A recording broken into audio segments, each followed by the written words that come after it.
Halo teman-teman, di channel ini, channel yang khusus membahas pergerakan IHSG, analisa untuk seminggu ke depan dan juga beberapa saham-saham yang wajib kita pantau.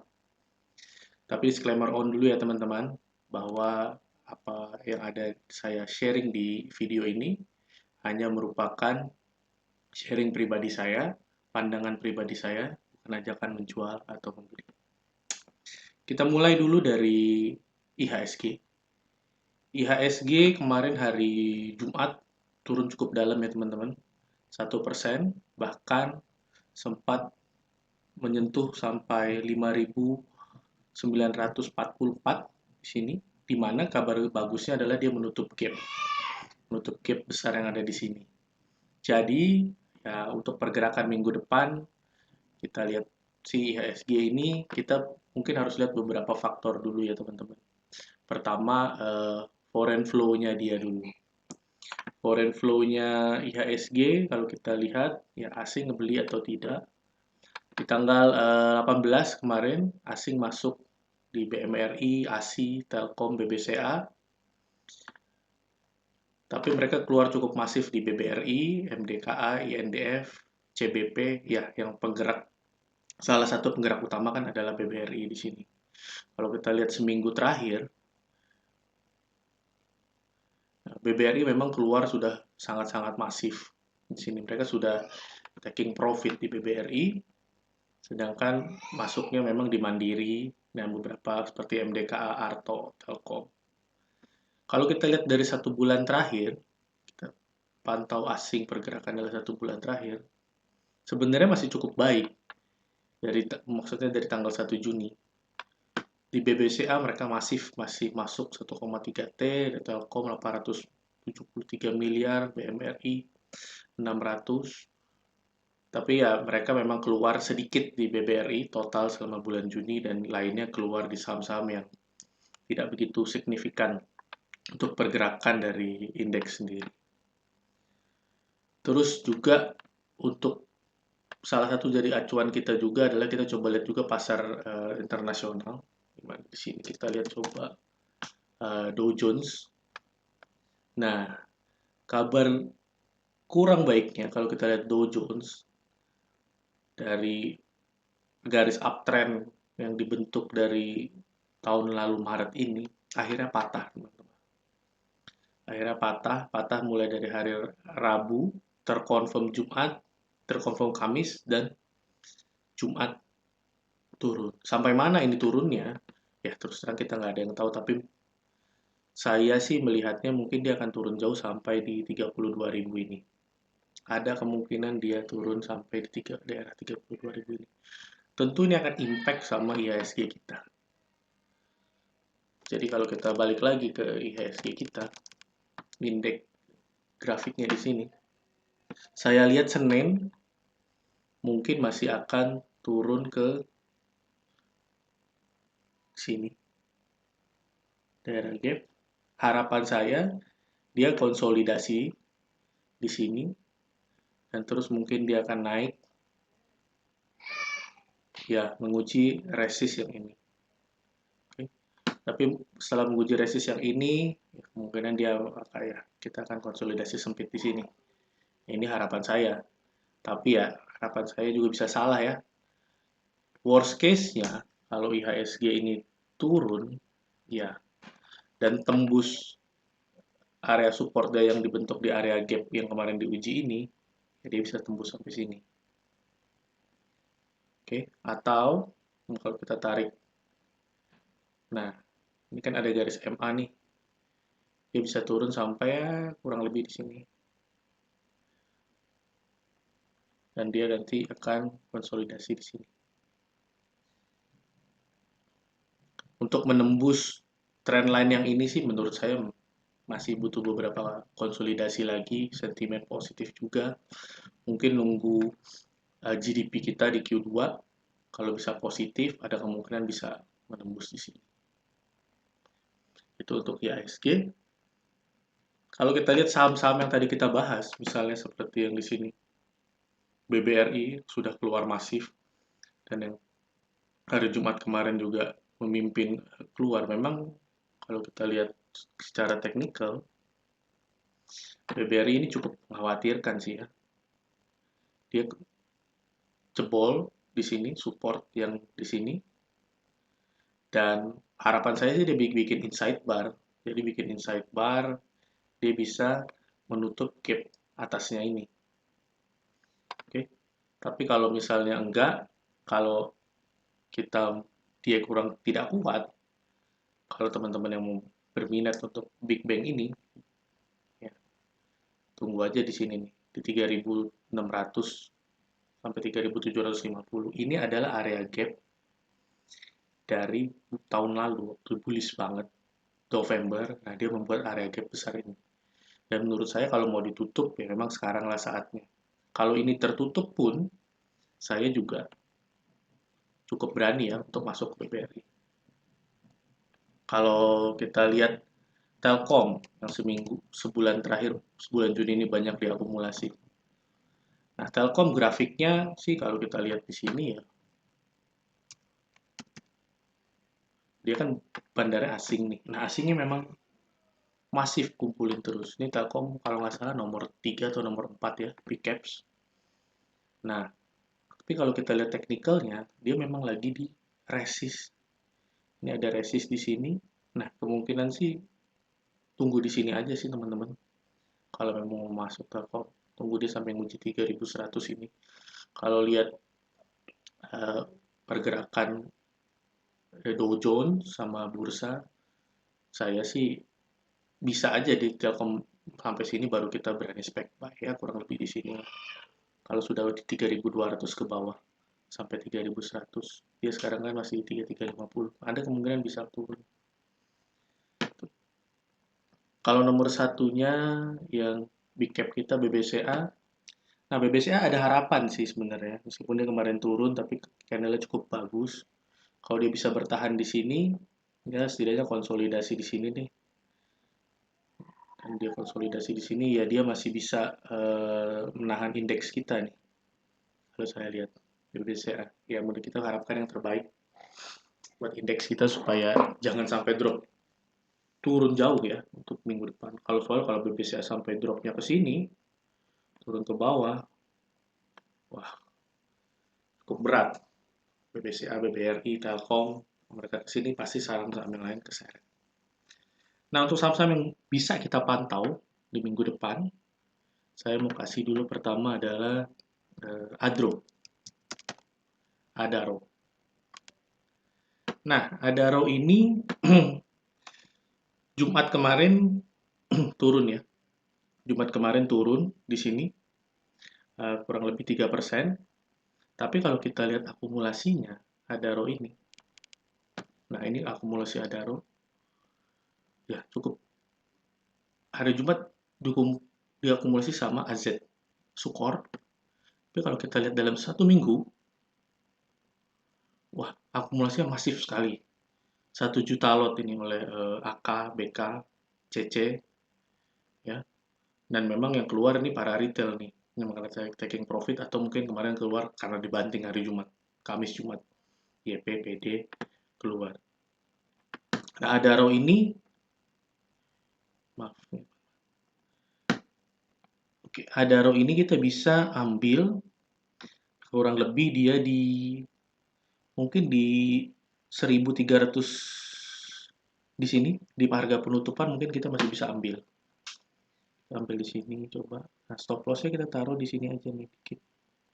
Di bawah garis area resist yang dia tembus kemarin, area konsolidasinya. Oke.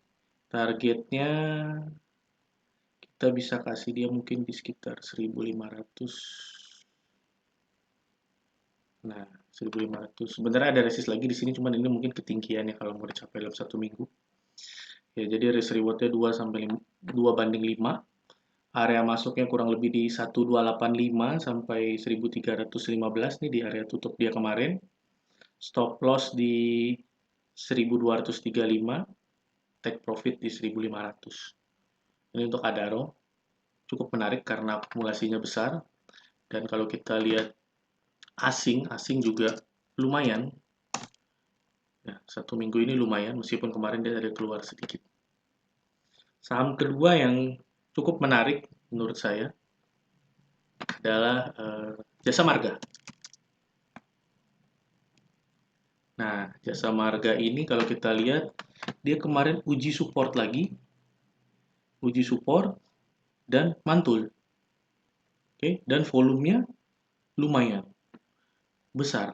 Kalau volumenya ini kita lihat besar seperti ini, kita lihat siapa yang masuk di Jasa Marga.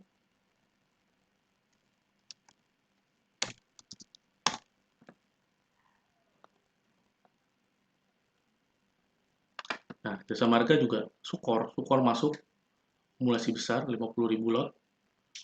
Nah, keluarnya sedikit-sedikit, CC, CP, dan yang masuk. Kalau dilihat dari seminggu terakhir, ya masih Sukor dan ini juga BB, Deutsche Bank, KZ, akumulasi, dan yang memang keluar, CS memang distribusi, tapi jauh lebih besar akumulasinya. Nah, untuk Jasa Marga di sini, mungkin kita bisa masuk kurang lebih karena ini bisa jadi agak naik, begitu langsung buka. Tapi kita coba aja, mungkin di high-nya di sini. Kita tutupnya di sini, ya kurang di bawah sini aja. Stop loss di 3750. Area beli di 3850 sampai 3950, 3850 sampai 3950 ini. Di sini masih boleh beli, teman-teman. Oke, targetnya kita pasang sampai sini. Resist yang di sini. Oke. 1:71. TP-nya di 4.300. Jadi masuk di 3850 sampai 3950, TP-nya di 4.300. Stop loss-nya di bawah sini aja sedikit. 3750, 3740. Boleh di stop loss. Oke. Yang berikutnya adalah Harum Energi. Nah, Harum Energi juga seperti teman-teman lihat, ini adalah support kuat yang sudah berkali-kali diuji dan tidak tembus. Jadi ini murni kalau saya lihat secara akumulasinya, Harum lumayan bagus akumulasinya di hari Jumat kemarin. Ya, YU CMB Niaga akumulasi yang keluar kecil-kecil. Jadi mulai akumulasi dalam 1 minggu sih sebenarnya netral-netral aja ya.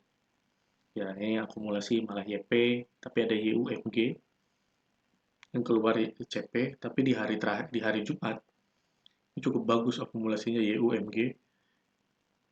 Nah, ini di sini karena ini dia low risk sekali, kita bisa masuk ya kurang lebih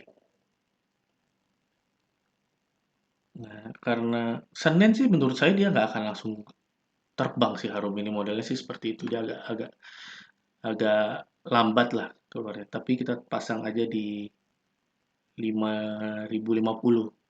5.050 boleh. Oke, kita pasang di 5.050. Stop loss-nya di sini aja benar di 4.750. Targetnya kita bisa kasih sampai ya di sini dulu deh. Jangan muluk-muluk ya. Di sini dulu kita pasang target.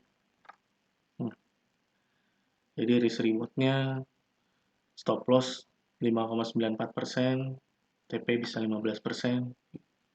TP-nya kalau menurut saya di 5.700 karena pasarnya lagi begini ya. Nah, ini diambil dari sini aja nih.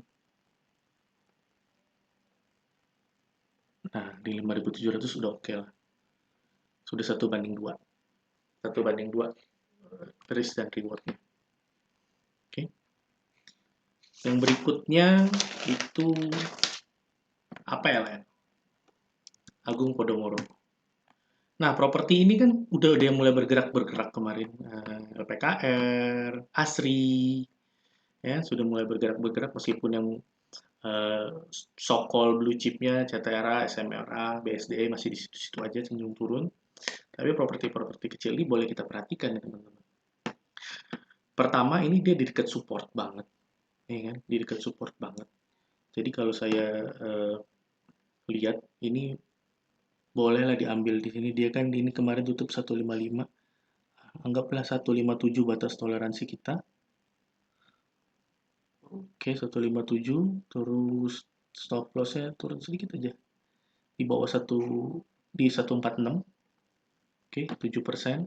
Nah, kita bisa pasang area target kita di mungkin 175 masih oke di sini. 175 masih oke, atau kalau kita mau boost sedikit di 177. Jadi 1,8. 1 banding 1,8. Masih oke untuk risk rewardnya. Untuk APLN ini. Kalau bisa dapat di bawah 157, ya area 150 sampai 157, ini masih oke. Cukup besar upside-nya. Kenapa saya rekomendasikan ini? Juga karena kemarin kita lihat di sini. Nah, broker DR akumulasi luar biasa besar, ya, dan yang memang keluar YP, NI, GR, PD, CC, retail semua keluar, take profit, DR tampung terus, bahkan dalam 1 minggu ini luar biasa broker DR akumulasi sampai 276.000, dan yang distribusinya lagi-lagi para retail PD, YP, CC, NI di sini semua. Jadi ini wajib bisa kita pantau lah untuk APLN. Oke. Terakhir yang mau saya kasih ini saham, sebenarnya saham lemot. Oke. POWR sekarang Listrindo. Tapi ya untuk sekarang dia sudah benar-benar banget di daerah support. Ya kan? Dia lagi konsolidasi di sini, kemarin ngetes support di sini, mantul lagi, ya kan? Jadi kalau kita bisa lihat di sini mungkin ambil di 665 maksimum masih boleh. Kita pasang stop loss-nya kecil aja di sini, 640. 3% stop loss udah oke. Nah, 1/2, ya 715 kita bisa TP 1/2, meskipun di sini cuma 7%. Kalau ini tembus, ya dia bisa sampai ke sini lagi sih. Tapi ya teman-teman mungkin kalau sudah sampai sini, at least kalau nggak pasang trailing stop, TP dulu setengah. Karena lihat pasarnya seperti ini, di sini juga cukup resist kuat buat POWR. POWR ini sepertinya sih nunggu berita ya. Ada berita dia kan lagi menerbitkan surat utang baru. Ya. Nah ini apabila semuanya lancar, pasti dia mungkin ada kemungkinan sentimen positif untuk di POWR ini. Kemarin juga baru habis RUPS, habis dividen di sini. Jadi ya cukup oke. Oke, untuk POWR sendiri, kalau lihat broker summary-nya, ya Maybank Kim Eng kumpulin terus. Yang keluar CC, tapi di sini di hari Jumat ya ZP kumpulin terus dalam 1 minggu. Kita lihat ya ZP ini memang masuk terus masif, dia kumpulin terus meskipun MG udah keluar, tapi MG ini keluar cuma sampai hari Kamis. Nah, cuma sampai hari Kamis ini si MG memang keluar terus nih, tapi selama itu ditambung sama si ZP, dan hari Jumat ZP makin masif belinya meskipun pasarnya memang jelek jadi turun. Jadi ya POWR ini ya lumayan bisa kita pantau. Jadi ya itu tadi teman-teman, mungkin saham-saham yang bisa kita pantau, tapi mohon dianalisa lagi ya, karena putusan jual beli semuanya adalah tanggung jawab teman masing-masing. Jadi ada Adro, JSMR, Harum, terus APLN, dan terakhir APWR. Oke, sekian dulu video dari saya. Terima kasih dan semoga profit di minggu depan. Ya, nanti kita ketemu lagi di minggu depan, kita bahas hasil dari pantauan kita ini, dan juga bahas transaksi analisa dari IHSG. Terima kasih.